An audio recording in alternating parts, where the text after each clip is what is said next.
The FMEA is one of those powerful tools that belongs in the belts or the process improvement professionals toolbox because it is so thorough. And one of the features of the FMEA is that it is thorough. Now, it can be tedious and it can take a long time to complete, but it's very thorough in uncovering all of the possible ways that a process or a product can fail. So let's walk through the FMEA. Starting over here on the left-hand side, we say, what is the process step? Now, you'll find a recurring theme throughout the training, and that is, where do we get this from? Well, we get that probably from the high-level process map. So let's start with the high-level process map. And then to the extent that the team feels it necessary or the complexity of the process or the product dictates, we may have to go down into some detail that would normally come from a detailed process map. But for now, we can start with a high-level process map. So what is the process step? And the next thing is, well, what can go wrong with the process step? How do we know that? Well, let's look at the inputs.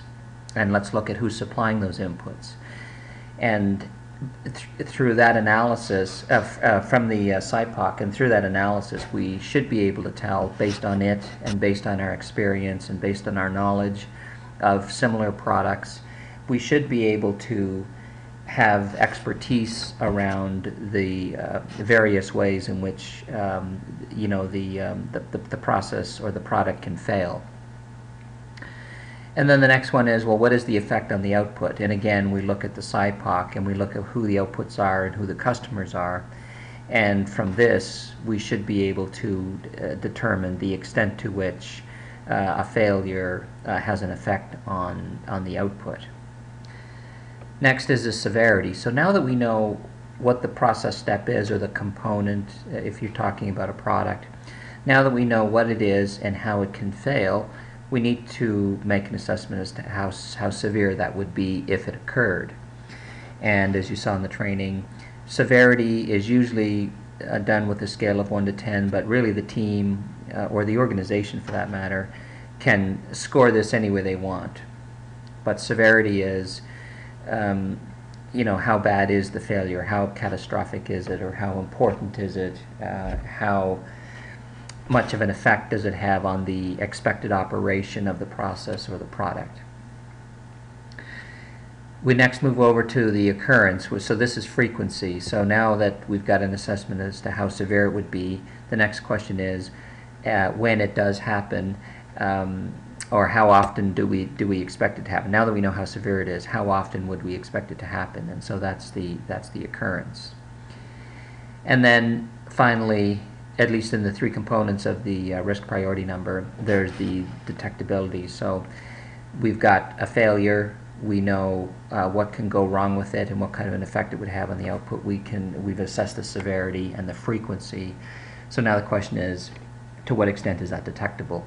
And the concept here is it detectable before the failure occurs? And that maybe doesn't come through in material you see in FMEAs, but it is, to what extent is it detectable before the actual failure occurs? And if it is detectable and therefore preventable, then you can obviously give that a very, the detectability a low score. So we're not, high RPNs are items of interest and need to be addressed. High detectability permits us to score it low, and therefore has an effect on the RPN of scoring it low. So detectability and correctability, or detection and correction, is the way you should read the detectability. And then the combination of all three, the multiplication of all three, is what we call the risk priority number. And if we're using scales of 1 to 10, then the risk priority number can be no higher than, let's say, 1,000. And so the team or the organization can decide at what point does an RPN get looked at or not get looked at.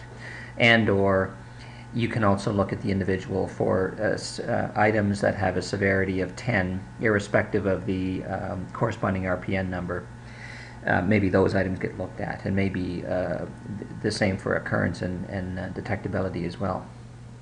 And once we have our high RPNs, we rank those from high to low, and then we need to make an assessment as to what we do with the high scoring items. And then the last portion of the FMEA off to the right, we have recommended actions. So what do we need to go do to either mitigate some of this risk or divert it to something else, or how do we prevent these failures from happening, or how do we reduce the frequency or the severity or that sort of thing, or how do we increase the detectability. And then clearly, once we have those actions, we need to have somebody responsible for executing those actions, and then some documentation as to what actions were taken. And then we rescore the RPN again so that we can see that, practically speaking, we've reduced the RPN. So that's the FMEA. It is a very thorough tool, but it can be tedious at times. This is not something you will likely complete in an hour or two, but could very likely take several days to several weeks. But that's okay. We're only talking about critical processes or products, or the components of those products, or the steps of that process. And so the FMEA is really a very, very good tool.